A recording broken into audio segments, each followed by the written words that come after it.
Jadi kadang-kadang dalam banyak hal itu kita malah tidak boleh persis Rasulullah, karena kadang banyak khususiyah. Yaitu contoh yang paling masyhur di fikih ya kayak Nabi itu nikah 9 itu khususiyah. Dalam strategi juga sama. Dalam strategi memanage negara juga sama. Banyak sahabat yang punya ide yang zaman Nabi itu tidak ada. Ketika ditanya, kenapa tidak persis Nabi? Katanya, huwa Rasulullah. Ya Rasulullah itu meskipun seperti itu, meskipun tidak tertib secara rasional, tetap dikawal wahyu. Makanya negara baik-baik saja. Kalau saya ini hanya Abu Bakar, kalau tidak ya repot. Umar ya sama, bikin Diwanul Murtazikah. Utsman juga sama, di-manage negara. Sayyidina Ali juga di-manage. Kalau Nabi tidak. Tapi tidak apa-apa, karena ada karisma. Sekarang ya seperti itu. Kamu biasa heroik, biasa ngasih kiai kamu, ngasih hadiah kamu, biasa ngasih ibu kamu uang. Ternyata ibu kamu setelah kamu kasih uang, dikasihkan adik kamu atau kakak kamu yang nggak pernah kerja, terus kamu marah-marah, ini tidak adil. Saya yang memberi nggak dikasih, ini yang nggak kerja dikasih terus. Loh, kamu biasa jadi pahlawan kok turun kelas menjadi apa? Pasien. Kamu milih jadi pahlawan apa pasien? Pahlawan. Jadi sebetulnya faham-faham ekstremis ini dari kegoblokan. Dari kegoblokan berpikir nubuwah sehingga tidak punya rasa ibadah. Lah ini yang menjadi orang-orang ekstrim. Jadi korban pertama ekstremitas itu bukan sahabat tapi Rasulullah SAW, yaitu Nabi dibilangin oleh mereka, "I'dil ya Muhammad." Kamu kalau bagi harus adil. Pikiran mereka kalau adil sama rata sama. Jadi kalau pakai pikiran itu, saya minum di sini itu haram. Mau ndak ikut bikin kok minum. Enak tamu, teko-teko mangan, sing masak kangelan urung mangan. Itu jadi edan bareng. Itu sama seperti kasusnya Bahram Al-Majusi itu. Dia itu seorang raja kaya, punya anak cantik. Dipikir-pikir, anakku ayu dirabek nang liya rugi, sing gedhekno aku sing rumah aku dirabi wong liya. Maka dia berpikir mau dinikahi sendiri. Karena tadi melihat Mas Nadif ya orang Kenya tadi, apa Nigeria, Nigeria. Terus malah gak layak itu maksudnya orang. Ini Mas Nadif ini termasuk harus mendukung gerakan tidak ekstrim. Nyawanya masih itu karena barokahnya beliau agak-agak gitu. Tapi nggak sampai liberal ya, agak-agak pokoknya itu. Karena ketika ada gerakan ekstrim di Mesir, itu termasuk dia DPO. Ternyata setelah ada intelijen, beliau pas buka itu nggak makan dulu tapi rokok dulu. Wah ini mesti orang sekuler, nggak ekstrim. Akhirnya nyawanya sampai sekarang itu barokahnya rokok pas iftar itu pas. Nah, tanya ini masih hidup ya Mas? Ya pernah sepuh sama saya. Jadi pikiran-pikirannya Bahram itu seperti itu. Walhasil akhirnya Bahram itu menikahi anaknya sendiri. Masyhur itu dalam cerita. Jadi ceritanya itu ada seorang wali tidur di Masjid Haram sama Rasulullah, ditemuin gitu. Terus kata Rasulullah, salam saya untuk Bahram Al-Majusi. Ternyata dicari-cari nggak ada Bahram lain kecuali Bahram yang berdua, bahkan anaknya sendiri mau dinikahi. Ya cara berpikir karena seperti itu. Kalau kita berbuat banyak harus dapat banyak. Itu bahaya. Bahaya sekali karena kalau dalam teori beragama itu al-yadul ulya khairum minal yadis sufla. Kalau biasa ngasih ya ngasih saja, itu heroik. Itu bagus. Jangan biasa ngasih sekarang bermental apa? Pas. Makanya saya itu kalau ngajar di pondok yang dulu pernah saya belajar di situ atau yang pernah sepuh itu, dikasih itu bingung. Karena saya ya masih waras itu. Jadi kalau dikasih itu bingung. Tapi banyak juga guru-guru yang dulu ngaji lama setelah ngajar di pondok alma maternya nuntut. Itu saya tidak tahu itu. Itu sudah ada agak-agak kayak itu tadi. Walhasil si Bahram tadi itu, ini cerita harus saya teruskan karena nggak boleh diputus. Dapat salam dari Rasulullah. Ternyata di balik nakalnya dia itu pas mau bulan pertama, malam pertama itu ada seorang janda sepuh ke situ. Ganggu dia tentu ya. Ketika dikejar pulang lagi sampai 3 kali. Dia tanya, kenapa Bu kamu begitu? Katanya, saya ini anak-anak saya kelaparan. Kalau saya pulang anak-anak saya nangis minta makan. Saya ingin minta Anda. Tapi setelah saya ingat Anda ini majusi, saya mukmin, saya mukminah, saya pulang. Ya sudah Bu, kamu di rumah saja. Nanti saya kirimi makan. Dikirimi sendiri, padahal dia seorang raja, orang kaya. Barokahnya itu dia dikasih tobat sama Allah. Dan paginya ketemu tamu, yang mengirimkan salam dari Rasulullah SAW. Akhirnya Bahram ini menjadi muslim. Tapi intinya berpikir seperti tadi itu salah, bahwa kalau saya berjasa banyak harus mendapat apa? Ini cara berpikir orang-orang Khawarij.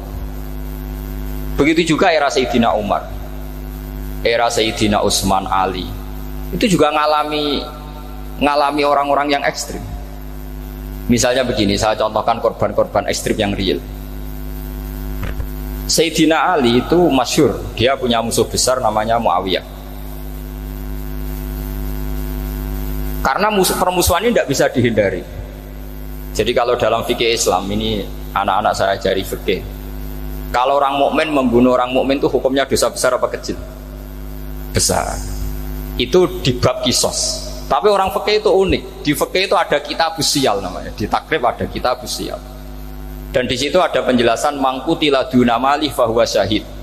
Orang yang dibunuh karena membela hartanya atau keluarganya, itu dia mati syahid.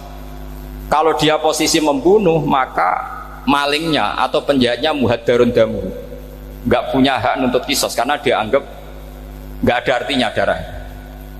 Nah sekarang begini, suatu saat ada garong ke rumah Anda, ingin membunuh Anda karena ingin mengambil harta Anda.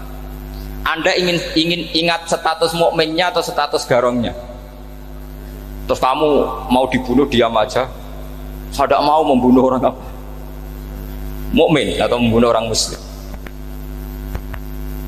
Nah, kesulitan yang dialami Sayyidina Ali seperti itu. Orang-orang Khawarij cara berpikir, Ali ku geblek, wong mukmin kok pengen mateni wong mukmin. Muawiyah yo geblek pisan, wong mukmin kok pengen mateni orang mukmin. Padahal suasana sudah kacau. Ketika seorang penjahat mau membunuh yang punya rumah dan yang punya rumah ingin membunuh penjahat, itu namanya mukmin bentrok sama orang mukmin. Apa orang benar sahibul hak ingin mempertahankan haknya? Tidak sampai saya tanya. Itu sahibul hak, yaitu yang punya rumah ingin mempertahankan haknya. Meskipun dalam duel ini kadang terjadi pembunuhan. Nah di sini ini ya, ulama ahli sunnah menyebut masalah ijtihadiyah. Kelompoknya Sayyidina Ali mempertahankan nyawanya meskipun dengan cara membunuh pasukan Muawiyah. Pasukan Muawiyah juga mempertahankan nyawanya meskipun harus membunuh pasukan Ali. Zaman itu susahnya ijtihad seperti itu. Tapi orang Khawarij cara berpikir enggak, ini biang keladi masalah itu Ali sama Muawiyah. Akhirnya mereka malah rapat, ya sudah dua-duanya bunuh saja. Ya masyhur itu, akhirnya Sayyidina Ali dibunuh oleh orang Khawarij. Makanya ini penting ya, pentingnya ngaji seperti ini. Jadi kamu harus dilatih berpikir nubuwah. Ya dilatih berpikir apa? Nubuwah, disebut al-ulama warasatul. Meskipun dengan cara yang ekstrim, tapi pikirannya saja, jangan perilakunya. Saya punya contoh sekian kasus, sekian tragedi. Misalnya begini, saya itu dulu punya teman, dia soleh, bisa baca Fathul Mu'in. Dia itu janggal, bilang sama saya, Gus, tidak biasanya Rasulullah itu agak-agak nyindir orang fakir. Ini kok ada hadis kadal fakru ayakuna kufur, bahwa kefakiran itu mendekati apa? Kekufuran. Dia itu aneh sekali. Biasanya tidak biasanya Rasulullah ngeritik seperti itu. Walhasil ini singkat cerita, anak ini ngalami satu trauma. Dia itu miskin. Gara-gara miskin gitu jadi burunya orang non muslim. Dan sering disuruh nganter majikannya itu ke tempat-tempat lokalisasi. Dia mulai mikir, ini gara-gara fakir saya harus nganter orang ke lokalisasi. Mulai ingat dia, sedekah Rasulullah, ini gara-gara fakir saya jadi pengantar orang ke lokalisasi. Suatu saat majikannya itu benar-benar bangkrut, malah tidak disuruh nganter, pokoknya carikan yang cantik bawa sini. Pusing. Waduh. Nah, dia akhirnya walhasil lari terus keluar, terus dia cerita betapa ekstrimnya fakir, sehingga gara-gara fakir saya harus jadi penolong orang yang mau apa maksiat. Anda boleh berpikir ekstrim, tapi ekstrim dalam melawan kemungkaran, yaitu tadi, saya nggak boleh jadi fakir, tapi takutnya fakir yang nanti jadi alat kemaksiatan. Imam Ghazali juga punya contoh seperti itu. Imam Ghazali pernah marah besar ketika tren di Baghdad itu orang belajar fikih semua. Hatta la yakuna thamma tabibun illa min ahli dhimmah, kata beliau. Sampai di Baghdad itu tidak ada dokter kecuali orang kafir dhimmah. Akhirnya kalau ada ulama sakit, saya masih ingat pas kecil, kalau ada ulama sakit itu tidak boleh dibawa ke rumah sakit, takutnya ketemu dokter muslim, non muslim malah disuntik langsung apa? Mati. Akhirnya ulama saat itu berfatwa, orang Islam harus ada yang jadi dokter. Banyaklah gus-gus yang sekolah kedokteran.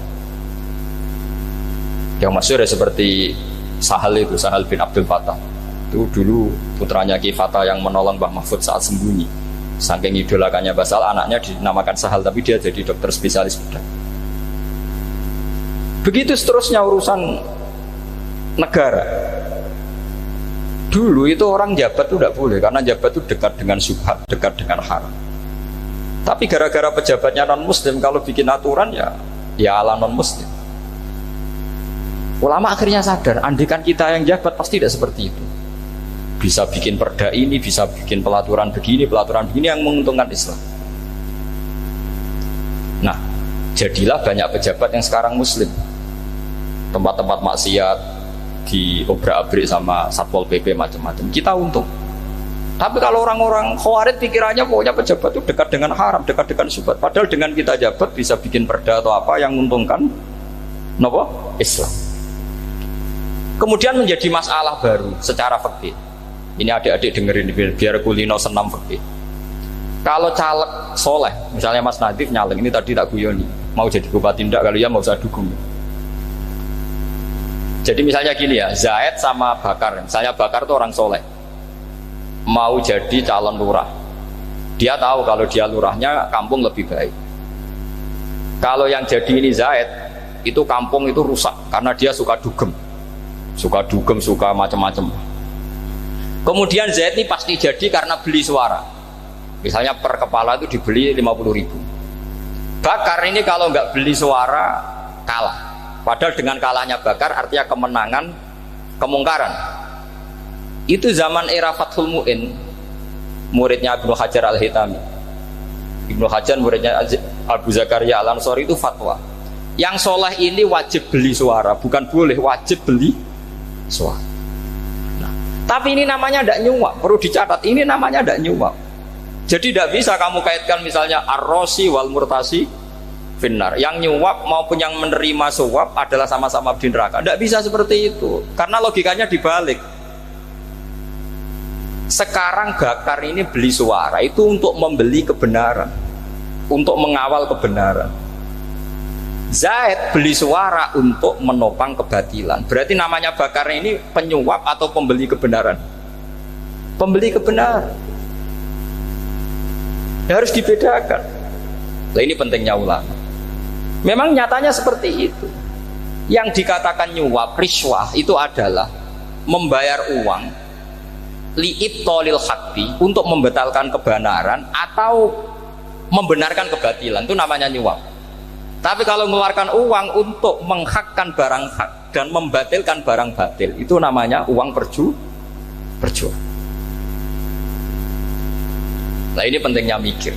Jadi ulama itu mulai dulu sudah berhati. Nah, sekarang sudah banyak orang-orang khusyuk yang biasa di masjid itu khusyuk. Kalau ditanya zaman akhir rusak kabeh, wong soleh-soleh wis nyuap. Kalau orang soleh ini tidak nyuap ya tidak jadi. Kalau nggak jadi mereka nggak ada yang jadi DPR, nggak ada partai Islam, habis malah Indonesia. Saya itu punya kenalan banyak pakar-pakar di Jakarta, itu cerita saya, Pak Baha. Indonesia itu solusinya gampang. Kita ini punya Bali, punya Batam. Itu kalau Bali dimakaukan, Batam dikayakan Hollywood. Amerika kaya itu bukan karena hebat.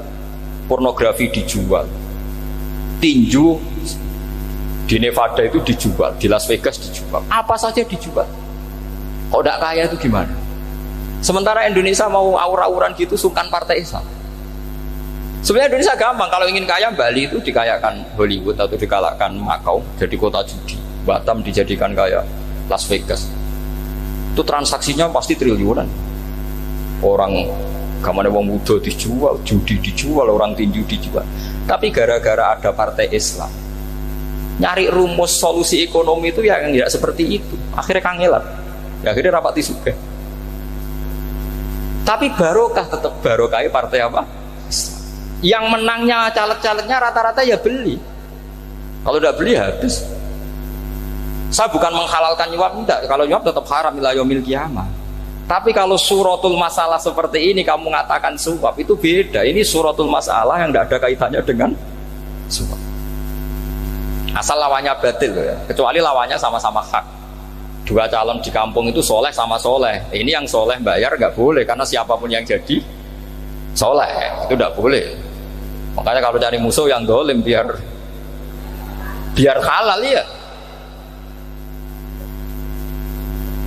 Iya, saya pernah ditanya seorang dosen, Gus, saya ini kalau baca sejarah perang Badar atau perang Uhud, yang saya tidak terima itu satu, kenapa setiap ghanimah harta orang kafir dan istrinya orang kafir kok disita orang Islam, dan yang perempuan jadi amat kemudian juga digauli orang Islam, yang hartanya orang kafir juga jadi asetnya orang Islam, kok kayak garam.